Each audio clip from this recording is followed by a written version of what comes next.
nosso assunto. Olá, você já ouviu falar em recuperação judicial? Se trata da reorganização econômica, administrativa e financeira de uma empresa, feita com a intermediação da justiça, para evitar sua falência. A crise econômica brasileira tem dificultado a vida de muitas empresas que muitas vezes precisam recorrer a este recurso.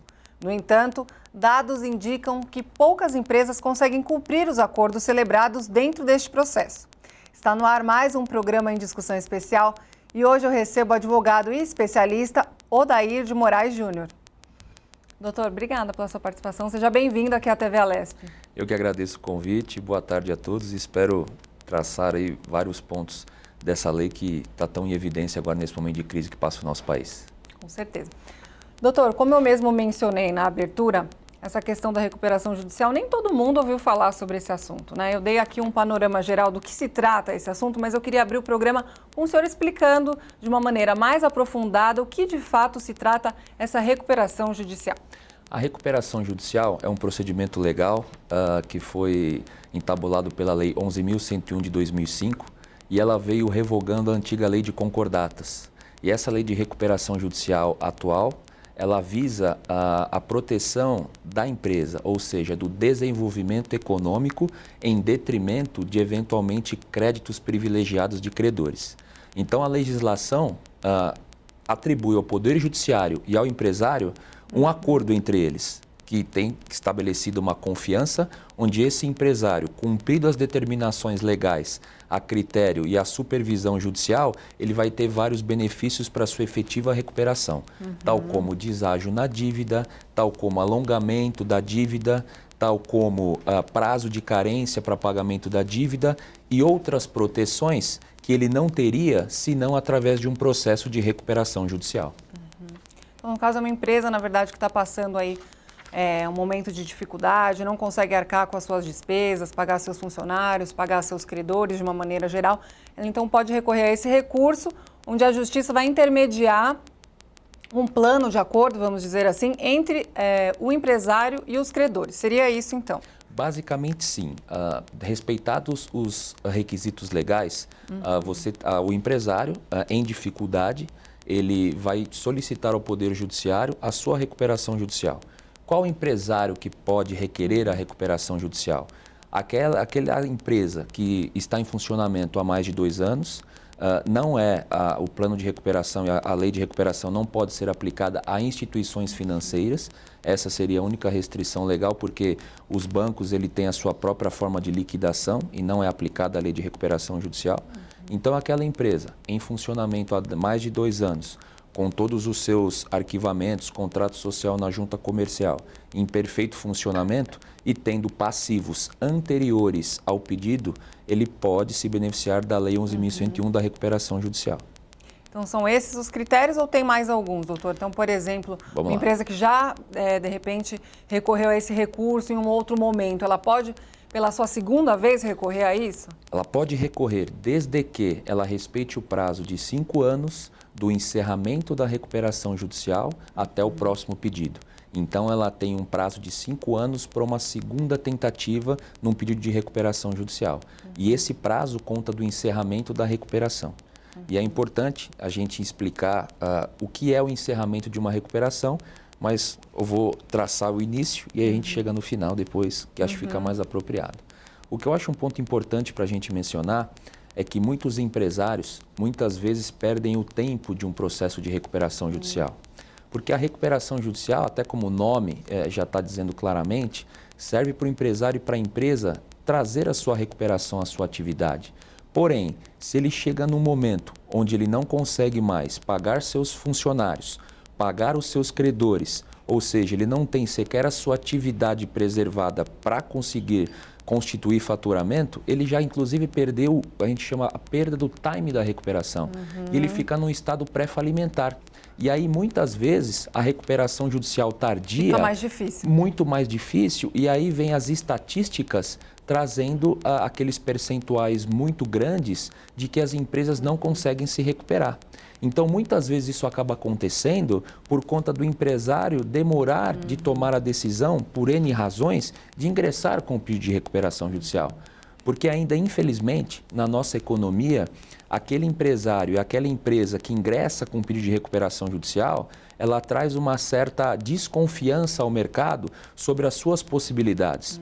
Então, aquele fornecedor que te atendia muitas vezes com prazo de pagamento, se você pede uma recuperação, ele já vai ficar mais preocupado, porque ele às vezes entende que uma recuperação fica muito próxima de uma falência e ele não quer correr o risco de ter uma falência e perder o seu crédito. Ou então que ele entrando em recuperação judicial e comprando dele, ele não vai fazer o pagamento e ele não vai conseguir receber. Então, muitas vezes, a recuperação judicial acaba mitigando um pouquinho a questão comercial, mas ela é muito necessária para as empresas que estão endividadas. Mas o momento é crucial para um bom projeto de recuperação bem-sucedido. Quer dizer, precisa ser avaliado se realmente vale a pena recorrer a esse recurso ou, de repente, encerrar mesmo as atividades. Perfeito, perfeito. E muitas vezes os juízes, principalmente aqui da capital, eles têm feito essa balança, né? Se o que compensa? Você tentar realmente recuperar a empresa ou será que é mais fácil essa empresa sair do mercado, onde ela não respeita a concorrência, onde ela não paga seus funcionários, onde ela não paga os seus impostos? Ou seja, será que não é mais fácil tirá-la do mercado e deixar que o mercado se amolde colocando a sua reposição natural ou tentar a recuperação?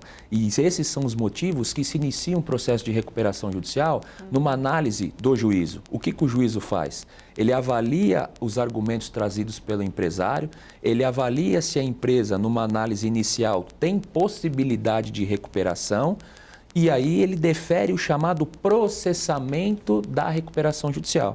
Ou seja, o juiz autoriza que se inicie o processo de recuperação judicial, onde ele nomeia um administrador judicial, que vai ser os olhos dele dentro da empresa, onde ele vai trazer a suspensão das ações de execução contra a empresa em recuperação judicial para que ela possa se recuperar e vai trazer também outras obrigações, a entrega de documentação contábil todo mês para o juiz, a prova de que estão sendo cumpridas as obrigações principais e acessórias de uma empresa em recuperação.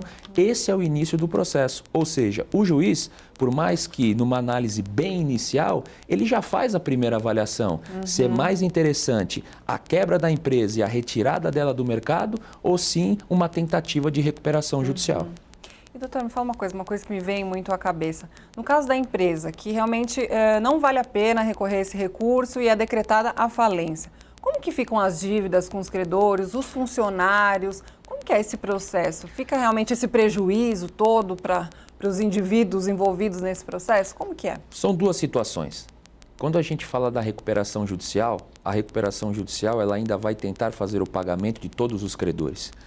Após o processamento, o deferido, o empresário em 60 dias ele vai poder apresentar o seu plano de recuperação judicial.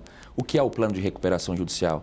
É a forma que a empresa demonstra a seus credores como ela pretende pagar a sua dívida, colocando deságio, colocando carência e colocando prazo de pagamento muitas vezes bem alongado. Esse plano existe mesmo? Existe que mesmo. Exista a falência da empresa? Antes da falência, antes da falência, eu vou entrar na falência. Ok. Apresentado esse plano, será convocada uma assembleia de credores para deliberação. Ou seja, na recuperação judicial, existe a expectativa de quitação das obrigações dos funcionários, dos fornecedores e até do fisco, que apesar de não entrar na recuperação judicial, você tem uma expectativa de quitação de suas obrigações. Quando a gente fala da falência, é um procedimento totalmente diferente, ou seja, o Poder Judiciário avalia, ou o próprio empresário, que ele também pode requerer a sua própria autofalência, ele avalia que aquela empresa no mercado, ela não mais gera receita, ela não mais paga suas obrigações, ou seja, ela sequer respeita a sua concorrência, porque ela deixa de pagar impostos, deixa de pagar obrigações e baixa muito o preço, acaba atrapalhando o mercado e só está trazendo mais problemas para a sociedade do que benefícios. Então, esse é o momento de retirar essa empresa do mercado com a falência. Sobre a forma de pagamento dos credores na falência, é um pouquinho diferente, porque vai haver uma liquidação de ativo com uma liquidação de passivo, ou seja, o administrador judicial nomeado pelo juiz, ele vai fazer o levantamento dos ativos que tem essa empresa contra os seus passivos. E dentre uma ordem cronológica estabelecida em lei, serão pagos os seus credores, respeitando essa ordem, onde você vai ter primeiro a classe trabalhista, respeitado o limite de 150 salários mínimos, e depois você vem com a parte tributária, com os entes públicos de tributo, os credores que têm garantia real, que a gente chama que seria uma hipoteca, e por final os credores quirografários. Na falência, a chance e a expectativa de recebimento é muito menor. Por quê? Porque a empresa perde a sua atividade empresarial, ela perde o seu faturamento mensal, por menor que seja, e os credores terão que apenas esperar a liquidação de eventuais ativos bons ou ruins para conseguir receber. Casos, digamos, pouquíssimos casos onde a empresa, quando tem a falência decretada, tem um vasto ativo, muitas vezes imobiliário ou ativo aí de grande valia, que consegue eventualmente pagar os seus credores. E o grande problema da falência é a morosidade do procedimento. Eu cito um exemplo que é o caso da VASP, por exemplo, que é um caso de falência antiguíssimo que até hoje não terminou e muitos credores ainda não conseguiram receber. E ali houve uma liquidação de ativo muito grande, com aeronaves, com linhas e tudo mais. E mesmo assim ainda não conseguiu se fazer o pagamento. E um paralelo que eu trago até em relação à VASP, da mesma área da recuperação judicial, é o caso da Avianca. Que a Avianca entrou em recuperação judicial, teve já o seu plano de recuperação judicial aprovado pelos seus credores, continua em atividade, está fazendo a liquidação de parte dos seus ativos para pagamento dos seus credores, ou seja, eu tenho atividade empresarial para pagar os meus credores e eu tenho os meus ativos para pagar os meus credores. Na falência, via de regra, eu só tenho o ativo, porque são pouquíssimos casos que a gente tem a chamada falência continuada, onde eu mesmo falido continuo com as minhas atividades, mas são casos de extremos, raríssimos de acontecer, porque, como eu disse, se o mercado já taxa como um mal pagador a empresa em recuperação, você imagina então uma empresa falida. É praticamente impossível de continuar operando. E doutor, me fala uma coisa, ainda falando um pouco mais dos critérios, né, que permitem que uma empresa possa realmente recorrer a esse recurso, é levado em consideração a boa fama dessa empresa no mercado, vamos dizer assim? A gente até tem um caso da própria Odebrecht que recorreu a esse recurso, tem passado uma situação financeira complicada e está envolvida aí numa série de escândalos e de questões. Essa empresa, no caso, né, usando ela de exemplo, ela pode realmente recorrer a esse recurso, mesmo estando envolvida em questões, enfim, escândalos, né? Sim. No caso da Odebrecht, principalmente, é uma empresa muito grande. E é importante dizer que é um grupo empresarial, não se trata de uma simples empresa, um CNPJ, são empresas de vários segmentos. A questão que ela está envolvida de corrupção, pagamento de propina, essas questões criminais que estão sendo discutidas, o juízo da recuperação judicial, ele não vai ter um critério como um juiz criminal para verificar isso, porque isso seria um outro âmbito. O que o juiz está avaliando, o juiz aqui da primeira vara de falência e recuperações judiciais da capital de São Paulo, se a Odebrecht possui chance de recuperação. Por quê? Porque ela tem um passivo enorme, bilionário, só que ela tem milhares de atividades, ela tem muitos funcionários, ela gera receita, ela exerce ainda uma atividade econômica no Brasil que gera a função social, que é a sua responsabilidade. Então, por mais que existam essas questões que estão sendo avaliadas em âmbito criminal, o juízo da recuperação, ao deferir o processamento da recuperação judicial da Odebrecht, obviamente que ele avaliou e deve avaliar a questão financeira, econômica e se ela pode se recuperar. Não é porque ela está envolvida em uma grande rede de corrupção com delações premiadas e tudo mais, que o juízo vai eventualmente decretar sua falência e descartar. Porque ela realmente exerce aí um bem social, né? Ela Muito gera grande, empregos, justamente. ela presta um serviço. Perfeito. Ela tem faturamento, ela tem pagamento de impostos. Então, o que acontece? E quem cometeu isso tenho eu aqui por mim, que já está afastado da gestão da empresa Odebrecht hoje, né? Então, por exemplo, nós não vamos ter aquelas pessoas em tese incriminadas pelos crimes que continuam na gestão da empresa. Então, as pessoas estão respondendo e estão afastadas da gestão. Certo. Então, por que punir a empresa que ainda tem uma chance de recuperação e precisa se recuperar para pagar todos os seus credores por conta de uma má conduta dos seus gestores? Então, se afaste esses gestores como foi feito e se dá uma oportunidade para que a empresa consiga. E é isso que o juiz, ao deferir o processamento, está avaliando. A chance de recuperação dessa empresa. Porque hoje, uma falência decretada do Odebrecht, por exemplo, que é o nosso caso de exemplo, você imagina quantos credores ficarão em situações difíceis que vão gerar outras recuperações judiciais e muitas vezes outras falências. Mais ou menos o que aconteceu com a Petrobras quando teve aquela crise muito grande anos atrás. A Petrobras tinha muitos fornecedores que, pela inadimplência e pela dificuldade financeira da Petrobras, tiveram que ingressar em recuperação judicial, faliram. Por quê? Porque dependiam dela exclusivamente. Como tem muito fornecedor, credor e até trabalhador que depende muito do Grupo Odebrecht. Então, o juiz agiu com toda certeza, clareza e agiu corretamente no caso do deferimento. Então, a ideia é tentar realmente recuperar essa empresa. Justamente. Apesar de que realmente ela vai encontrar algumas dificuldades também ao fazer um empréstimo, pedir um empréstimo para o banco, por exemplo, para financiar alguma obra, alguma coisa, acaba tendo uma dificuldade por conta desse cenário todo, justamente, né? Perfeito, com certeza. Aí ela vai ter duas dificuldades. Primeiro, por essa questão criminal que ela foi envolvida, e aí pelo fato de estar em recuperação judicial e estar numa situação muito difícil. Mas no caso da Odebrecht, no caso da Avianca, no caso da Oi, que foram recuperações judiciais de valor muito elevado, se não fosse dessa forma, não teriam mais empresas. De novo, eu cito o caso da Avianca, seria uma empresa que já teria tido a falência decretada porque ela tinha suas aeronaves alienadas de forma fiduciária aos credores. E sem a recuperação judicial para tentar evitar essa retomada, não teria como fazer. E mesmo assim, teve isso. Ela teve ainda algumas aeronaves, diminuiu muito as suas linhas. Então, é difícil, mas é necessário.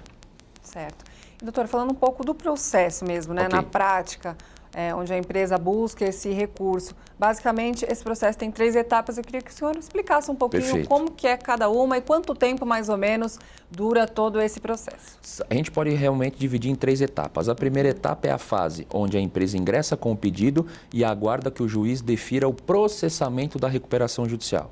Ou seja, ele não defere a recuperação, ele defere o processamento, o início do processo, onde o devedor apresenta a sua lista de credores, onde o devedor apresenta como ele está e por que ele está naquela situação econômico-financeira difícil e por que ele precisa do juízo, ou seja, por que ele precisa do deferimento desse processamento. O juiz faz uma análise inicial, onde o juiz defere ou não esse pedido de recuperação. Cumpridos os requisitos legais de documentação, o juiz vai dar essa oportunidade geralmente a essas empresas. Após esse deferimento de processamento, em 60 dias, como eu disse, a empresa apresenta o seu plano de recuperação judicial. E ali ela traz a forma que ela pretende pagar a dívida aos credores, credores trabalhistas, credores com garantia real, credores quirografários e credores de pequena empresa e de pequeno porte, divididos em 4 classes. Dessa forma, com esse plano, o juiz pede que os credores se manifestem. Havendo a manifestação dos credores, é feita a realização da Assembleia Geral de Credores. E aí eu trago o encerramento da primeira etapa e o início da segunda etapa, que seria a etapa da aprovação do plano. Aquele plano que é apresentado, onde o credor vai avaliar... Precisa concordar com essa proposta? É isso? Ele precisa concordar, porque quem determina se a recuperação judicial vai continuar ou não são os credores. O juiz ele vai ter o controle de legalidade das cláusulas do plano e do procedimento, mas quem decide são os credores. Essa Assembleia Geral de Credores, as 4 classes vão votar. A classe trabalhista, de credores com garantia real, sem garantia, que é o quirografário, e os credores pequena empresa de pequeno porte. Eles vão votar e o devedor tem que convencer as 4 classes, para que as 4 classes possam aprovar esse plano, com condições pré-estabelecidas. Então, se um dos credores não quiser... Se uma classe de credores não quiser... Não concordar, o que acontece? O plano não é aprovado, aí o juiz deve avaliar se, mesmo com aquela rejeição, o juiz homologa o plano ou não. E qual que é o grande problema, e digamos assim, que a gente fala, que a gente vai para uma assembleia de credores onde tudo pode acontecer, o plano ser aprovado ou o plano ser rejeitado, pelos efeitos dessa aprovação ou rejeição. Uma vez aprovado o plano pelos credores, o juiz faz a homologação do plano e aí nós vamos para a terceira etapa, que é a fase de execução do plano de recuperação judicial. Uma vez rejeitado o plano e o juiz entendendo que não é possível ele homologar o plano com a rejeição, é decretada a falência da empresa de cara. Ou seja, a rejeição do plano pode gerar a decretação da falência da empresa. Por isso que é muito importante a demonstração do devedor de suas condições, a forma que ele pretende pagar para, de fato, convencê-los, porque ali é o momento mais importante da recuperação judicial. Trago mais um exemplo aqui para a nossa conversa, de novo do caso da Avianca. Na primeira assembleia, a Avianca apresentou o plano de uma forma, e vou trazer só um dos pontos, que era o ponto das alienações dos direitos de linha, de voar voos domésticos, voos internacionais, ou seja, os chamados flaps. Nesse caso, a Avianca apresentou apenas 3 divisões de linhas. Quando apresentou isso aos credores, os credores, não, Avianca, eu não quero uma divisão apenas de 3, eu quero uma divisão de 7, ou seja, ao invés de a gente tentar vender os direitos de linha de 3 voos, eu quero que você faça em 7. Senão, eu não aprovo o seu plano. O que fez a Avianca, concordou com a deliberação e pedido dos credores, dividindo esses voos em 7, digamos, que a gente chama aí, 7 unidades, para fazer a venda para arrecadar dinheiro, para ser o plano aprovado. Por quê? Se não aprova o plano, tem a falência. E aí, falando rapidamente da fase final, aí digamos que seja a melhor etapa. Ou seja, passado a aprovação do plano, o devedor deve cumprir aquilo que foi estabelecido. Isso que eu ia te perguntar agora. Por isso que acontece? O que acontece, no caso justamente. Mais uma perguntinha anterior a essa. Essas 3 etapas, normalmente, elas demoram quanto tempo para acontecer? Existe uma morosidade muito grande? Vamos lá. Doutor? Vai depender muito do estado, o estado que eu digo da Federação, São Paulo, Rio de Janeiro, onde você está. Vai depender da vara, se você está numa vara especializada ou não. Rapidamente um exemplo. Capital de São Paulo possui vara especializada em falência e recuperação judicial. Então, via de regra, ele tem menos processos e é mais específico. Então, aqui em São Paulo, a tendência é que o processo ande mais rápido. Quando a gente vai para uma comarca do interior, por mais que seja na Grande São Paulo, não tem uma vara especializada. Então, o processo de recuperação judicial vai tramitar na chamada vara cível, vara comum, onde o juiz julga todos os casos cíveis mais a recuperação judicial. Então, a tendência é que o processo demore mais. Via de regra, até pela lei, deve acontecer a primeira fase do processamento e deferimento e a segunda fase da aprovação do plano na Assembleia em 180 dias. Isso dispõe em lei.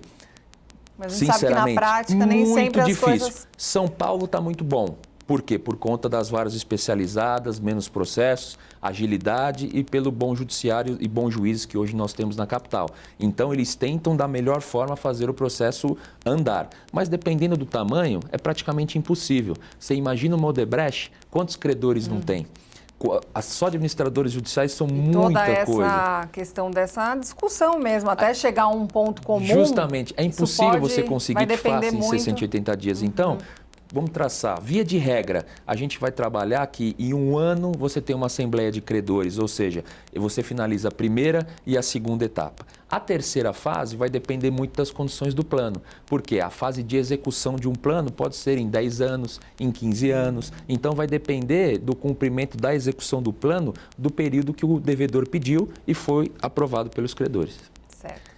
Uma vez, então, que a empresa recorreu a esse recurso, passou pelas etapas, chegou num acordo com os credores, está tudo certo, o plano está feito, agora vamos executar. Vamos lá, vamos executar. Ainda não ter... Aí, vamos lá, terceira etapa. Exatamente. Vamos cumprir as regras do plano. Vamos cumprir as regras. E aqui é importante a gente explicar bem, porque muitas coisas são divulgadas e de forma equivocada. Eu gostaria de esclarecer, isso é muito importante. Quando você tem o encerramento da recuperação judicial, encerrar a recuperação judicial não é cumprir o plano.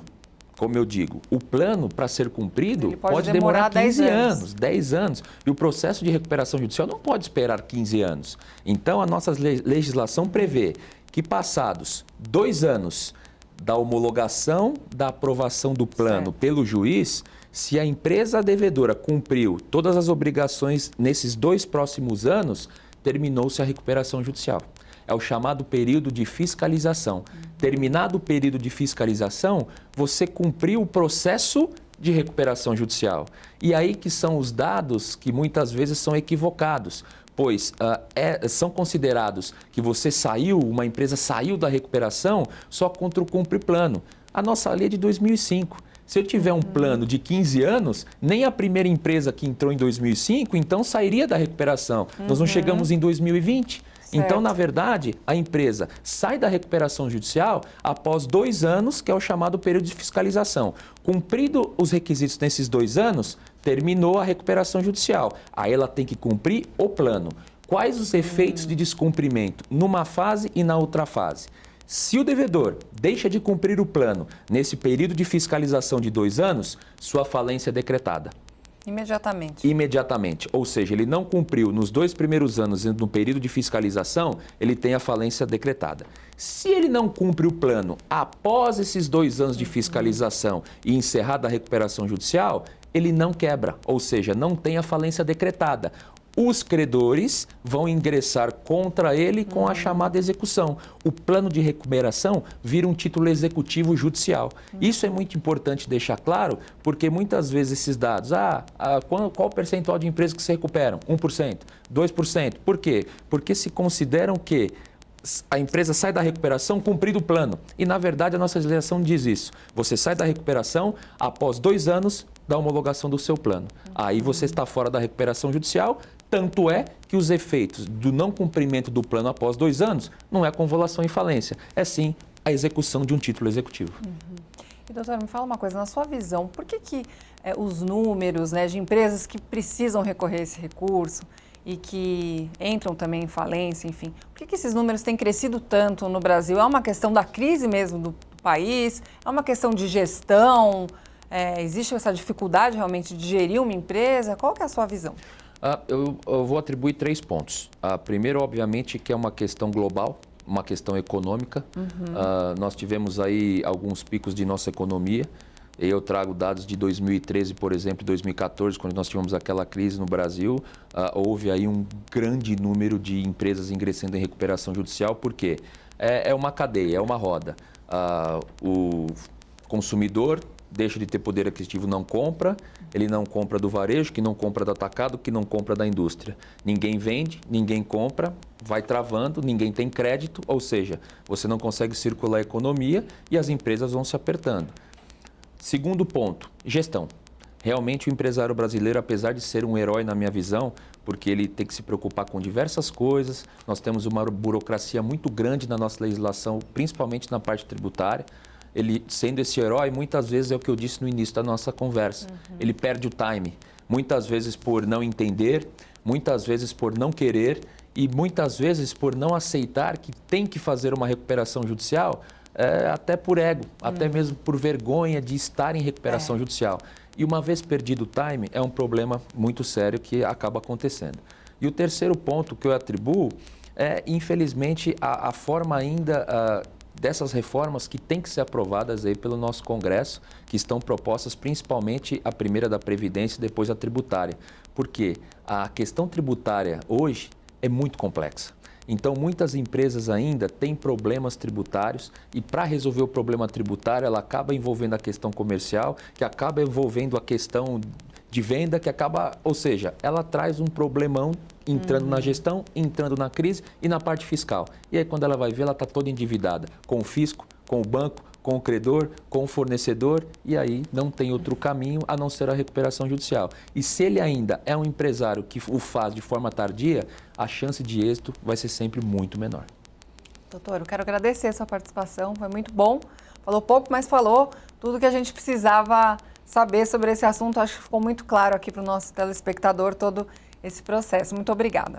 Eu que agradeço e fico à disposição. O programa em discussão especial fica por aqui. Muito obrigada pela sua audiência e até o próximo programa.